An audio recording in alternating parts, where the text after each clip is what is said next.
Dr. Rosalind Cohen, welcome to the conversation today. Thank you. I'm thrilled to be here.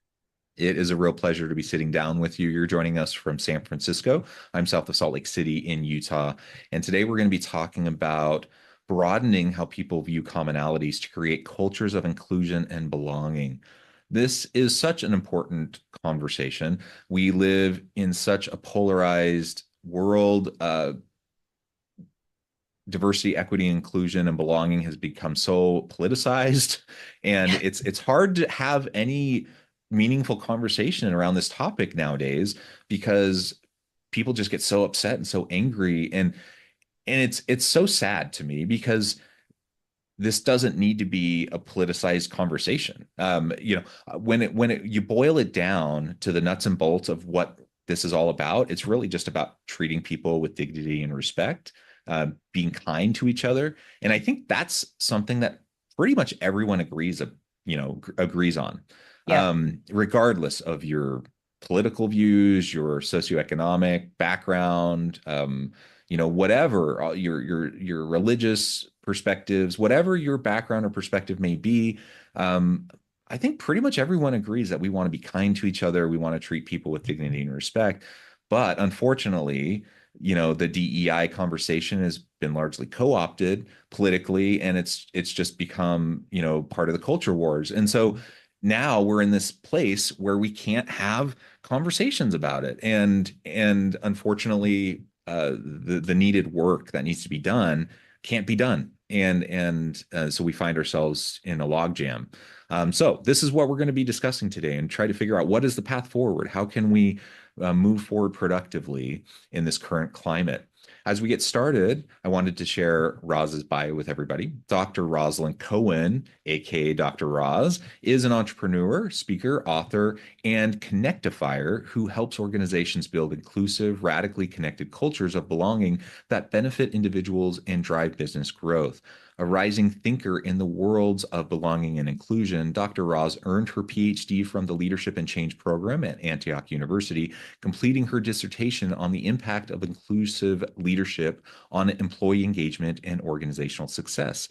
Founder of Socius Strategies, a private inclusion and belonging advisory practice, Dr. Roz spent 20 plus years in HR at the C level before making the leap to entrepreneurship. Today, she gives talks across the US and is an advisor to NASA and is the author of a forthcoming book that answers the question, is there a connection between inclusive leadership, employee engagement, and organizational success? And spoiler alert, of course there is.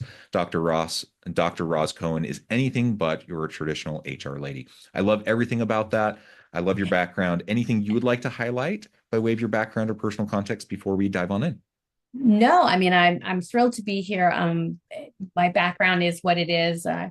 More personally, I'm a native New Yorker, transplanted to San Francisco about 25 years ago. Mom of two young adults who have just left for college, and so I'm the empty nester in my empty nest phase. So that's just Mm, a bit mm. more about me.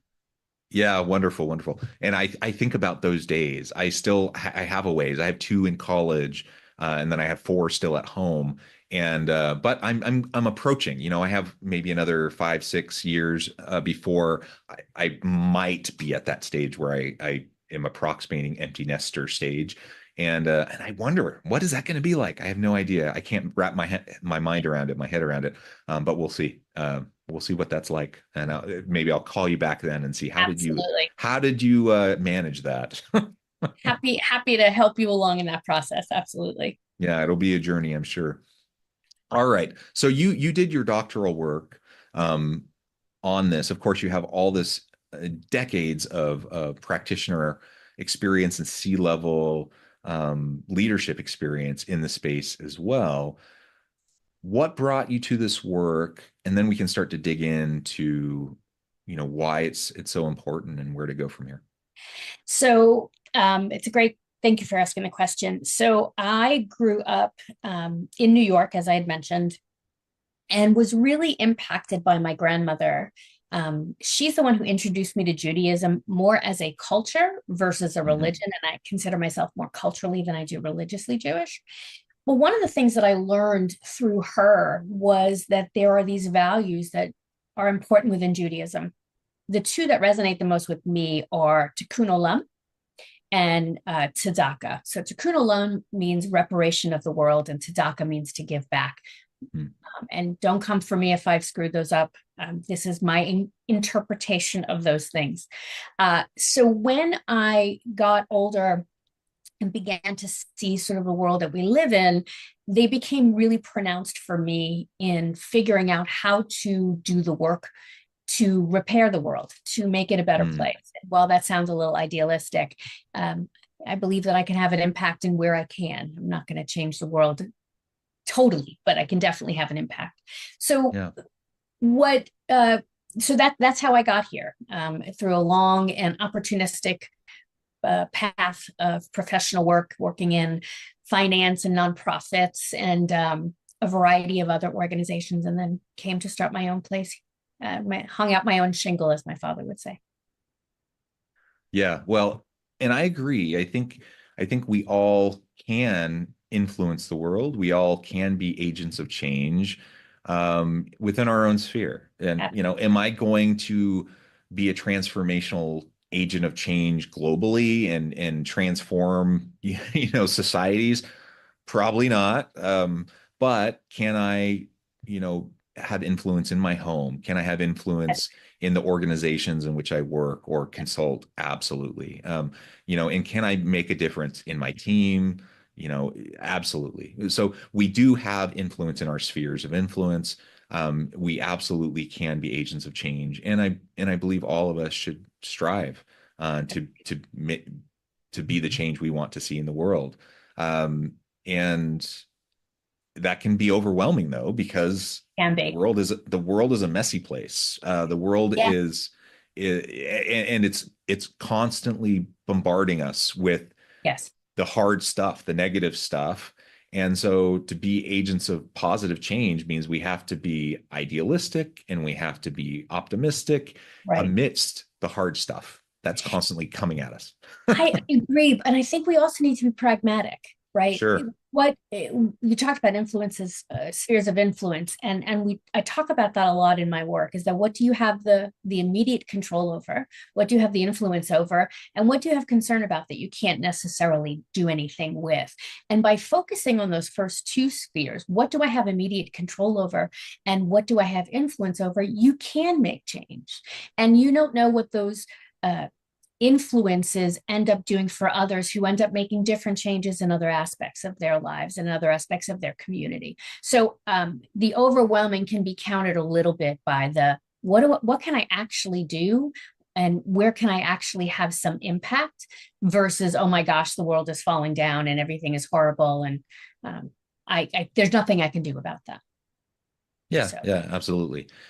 Take something like climate change, for example. sure. My goodness, it's Right. overwhelming, right? Absolutely. Absolutely. But I can still make choices. I can recycle. I can use solar. I can drive an electric vehicle. I can make choices that, Right. at least in my sphere, I have control over, and I can try to speak out, to influence others and blah blah blah. Right? I can do those things, and Yes. that's what I have control over. And That's right. so try not to get overwhelmed by what I don't have control Right. over, and try to move things forward in a positive way. Right. And what the danger is, if we allow ourselves to get overwhelmed, the danger is that then we retreat into We our do turtle nothing. Yeah. shell and then we would do nothing, right? And that's what we don't want. No, and it's funny because when I was writing my PhD, I had this sign that hung on my desk that said, "How do you eat an elephant?" And it's one bite at a time. And so if we think of change and we think of our impact on change in that way, you're not going to eat the whole elephant in one bite, but you can take nibbles at whatever it is that you're looking to change. And when we see it for that, it really does give us more. It empowers us and gives us the agency, or at least the okayness, to be able to go and do what it is that we think is important. Yeah, yeah. Well, all of this is a really great kind of foundation for the rest of our conversation. So as we launch into this conversation around DEI and creating cultures of inclusion and belonging, recognizing that there's a ton of need here, Yeah. but it is it can be overwhelming because, you know, society is kind of messed up, right? There's a And lot going on. Yeah, absolutely. there's a lot going on, and politically and socially, and we had the George Floyd moment, which Yeah. swung the pendulum one direction. And I talked to a lot of people thinking, who thought at that point, okay, we passed this, we Yeah. had this moment and we passed a certain threshold where things were getting better and better. Right. Of course, now the pendulum's swinging back, and now people are feeling Yeah. overwhelmed. And so all of what we just said, I think, is a real good level set foundation Hmm. to remind ourselves that we need to keep pressing forward. Okay, so with that said, now I think it's also important to recognize why this is also important. And I want to, without being trite, there's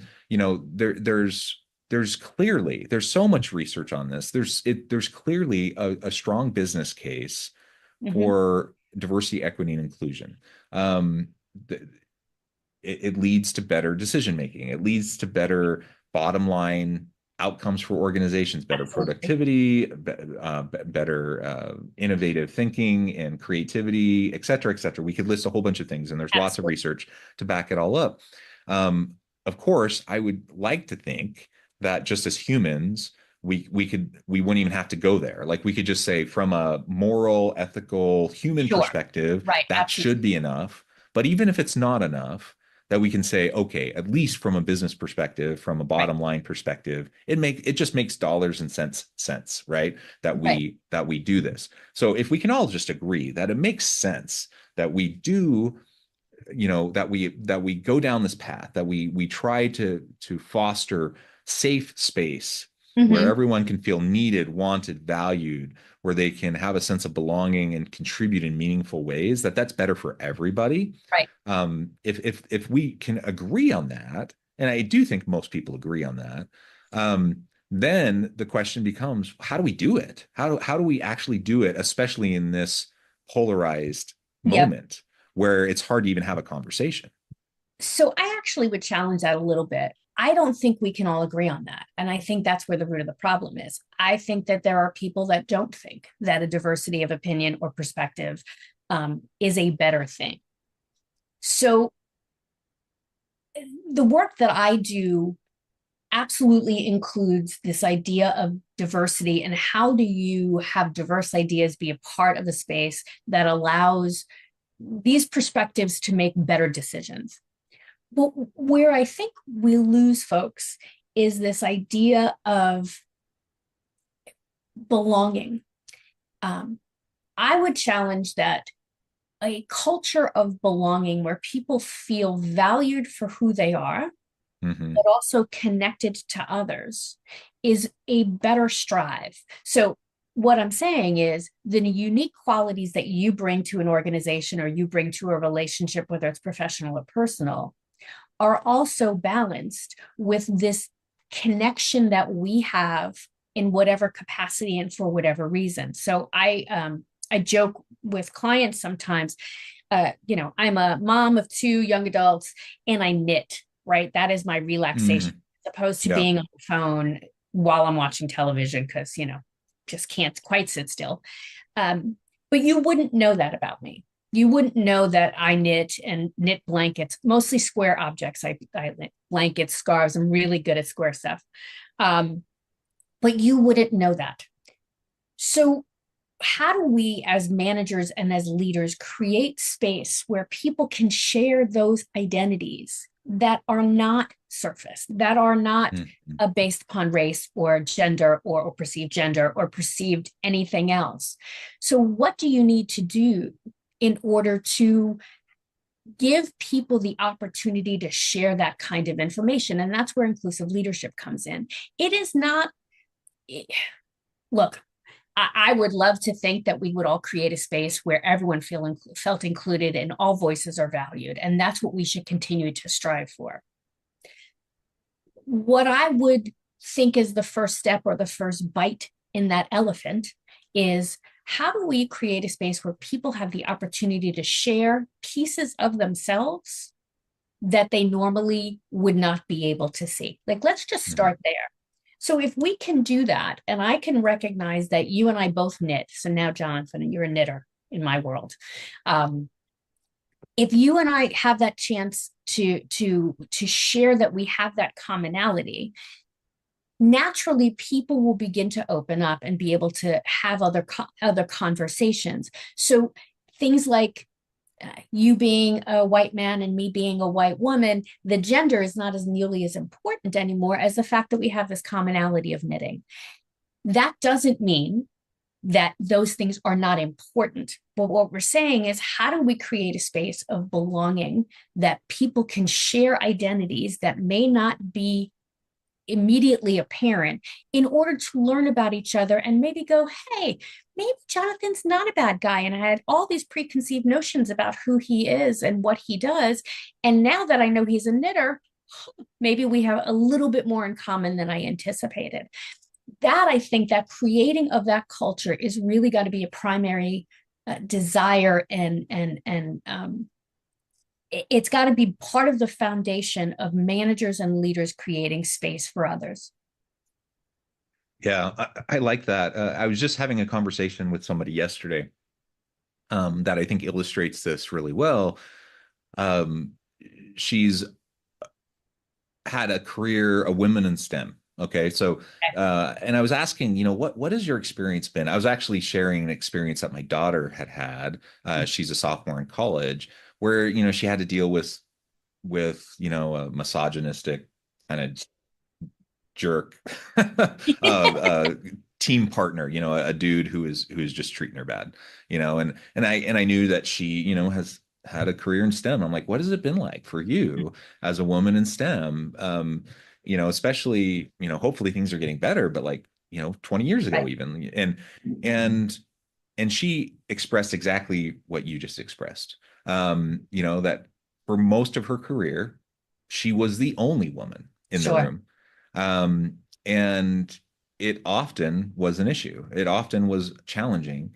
And so her approach often was, okay, let's find commonalities with these men. Let's find other ways to connect with these men. And often she was from the Midwest, the upper Midwest, and often it was the fact that she played hockey. She had Sure. played hockey. She had played hockey in high Right. school and even in college. And Right. so as soon as men who otherwise dismissed her and treated her, Right. in ways they shouldn't, but then they found out she played hockey. And then Right. because they realized she played hockey, now she was kind of part of the team. Right. And is that right? No. Should they treat her that way, one way, because they didn't know Absolutely. she played hockey? Now they Totally. treated her better because she played hockey. No, that's not right. But she learned that if she could have that commonality with them and express that now they had a connection point, and now they could work well together and they could understand each other, and it broke down barriers. That's to your Right. point, That's right? exactly right. And No, that's exactly right. and so, what are those ways that we can break down barriers and we can have a more commonality with people who may be inclined to put up walls, who may be inclined, to treat us in ways that aren't appropriate? And it, as frustrating as it may be, because someone might have some sexism or whatever the thing might be, let's the more we're exposed to difference, the more we start to learn that difference isn't bad, and the more that That's we start to recognize that there's value in it.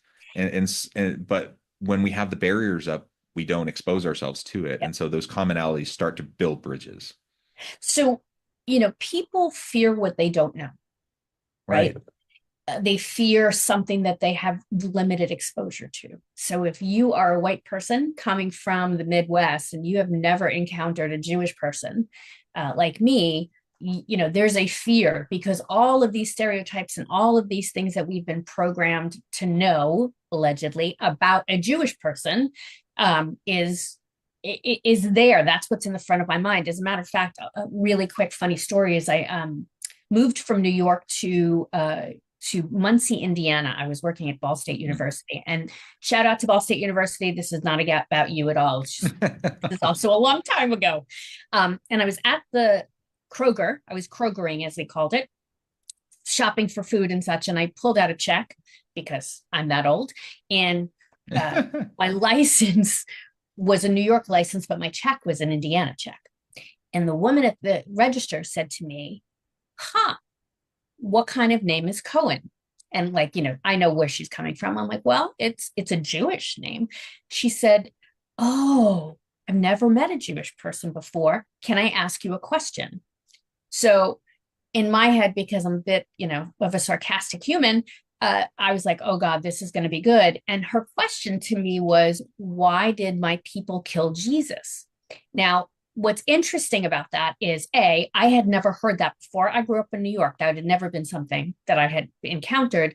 And B, like, how at some level brave was it of this woman to actually ask the question?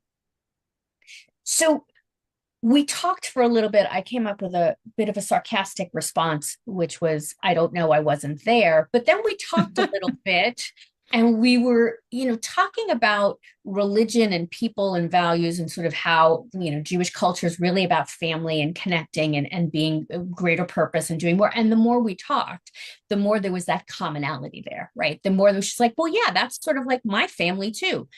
So when we fear what we don't know, we put these barriers up. So inclusive leaders need to provide opportunities for people to share who they are to the level and extent that they are able to do so. And they can do that in a couple of ways. One, by literally giving the people an opportunity during the course of a meeting to say, okay, tell us one thing about something you do at home that is part of your natural routine, or tell us something about a food that's really important in your culture, or you can come up with a variety of ways. And while it may seem prescribed, it won't be after time. It's not about a one and done. It's about continuing to create the space for people to share that.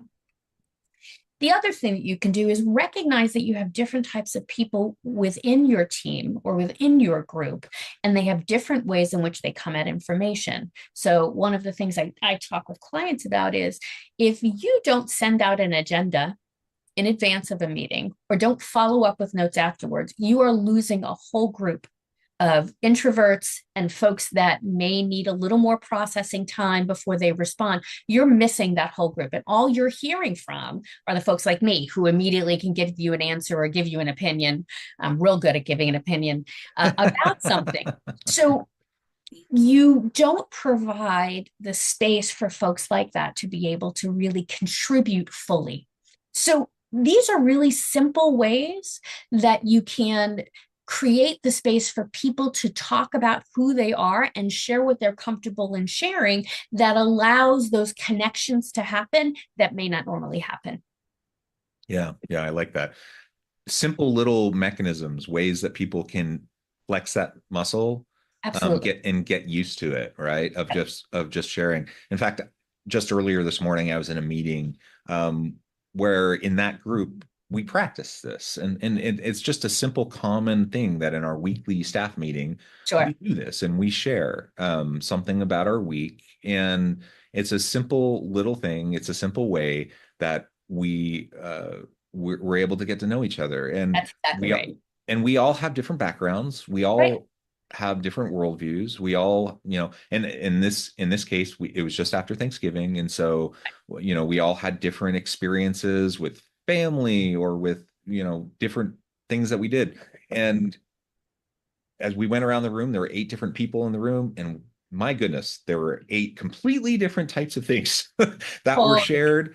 And it's really beautiful though, because and you could see, because we've done it enough that everyone felt completely comfortable mhm. sharing their completely different types of things, Right. that and we learn new things about each other. Right. And yeah, it's beautiful, it's wonderful. And I And you would don't, bet, you don't get to that immediately, no, you don't. No, right? But that's a you key can piece. over time, and it's not complicated. Sure. But it's just a simple thing. You take 5-10 minutes at the beginning of a That's it. meeting once a week, right? Right. It doesn't have to be sort of this grandiose kind of offsite where we're all sitting around and spilling our guts to each other. It really is about consistency. It's about a place of respect where I can hear what you're saying, you can hear what I'm saying. And I would bet that after that staff meeting, someone turned to somebody else and said, "Hey, tell me more about this," or "I Yeah. didn't know about that." So, what does that happen? That is about inquisitiveness. It's about intellectual curiosity. It's about wanting to learn more. So, there's that piece that once you start to open these doors, you get the opportunity for people to connect in ways that they may not have um, had the opportunity to do before. And that's a key part of being an inclusive leader, is being able to provide space for people to share connections. And what happens then is that they realize that they belong to something bigger than themselves. Everybody knows this sort of intellectually, but when you're sitting around a group of people and you're all sharing in your example, what you did on Thanksgiving, you realize that people are listening to one another and they feel a part of something bigger than themselves, which is your team and your group. They don't lose their diversity, they don't Yeah. lose what makes them unique, but they have the opportunity to connect with others. Yeah. Yeah. I love it. Well, Roz, I note the time. We're going to have to wrap up here in just a minute. Maybe as we start to close, if you were to suggest, you've already given some great suggestions, but if you were to like point out one specific thing, one step that companies could do, leaders could do starting today to start to create that culture of belonging and connection, what would Mhm. that be? One of the things I think as leaders, we think we have to have all the answers and we don't. So a leader could, a manager could sit down with their team and go, "I want to create a space where people feel more connected and as though they belong to both the group and the organization. What Hmm. would you suggest we do?" Your people know the answer. People know what they want. They just need also an opportunity to share it. If you create that space, it does two things. One, it gives people the chance to share the information. And two, Hmm. it shows that you are interested and willing to hear what others say, which is the beginning of creating an inclusive and connected environment. So that would be my state. I would say, look, this is where I want us to be. What kind of suggestions do you have that we could do together in order to create that space? Bring them, people own what they create. So help them create it. I love it. Great, great suggestion. This has just been a great conversation. As we wrap up, please share with us, how can the audience get connected, find out more about your work? Where can they find your book? And then and then we'll wrap up. So my website is very simple. It's drroscohen.com. So it's my name, makes it easy to find. My book will be coming out in probably the middle of next year. And the title, working title at this point, is the hashtag hiring for engagement. And what we talk about is that how do you create communities and how do you create opportunities for organizations to both hire for engagement and to train managers for engagement. And that really is about connection, belonging, and inclusion. I love it. I love it. I really encourage the audience to reach out, get connected, find out more about what Roz can do for you. Keep an eye out for this upcoming book. I'm sure it's going to be fantastic. You could probably get a preview by searching up her dissertation. Yeah. In the meantime, If you're um, bored and need something to help you fall asleep, please feel free. yeah, wonderful. Roz, thank you so much. It's been a pleasure. And for the audience, as always, I hope everyone can stay healthy and safe, that you can find meaning and purpose at work each and every day. And I hope you all have a great week.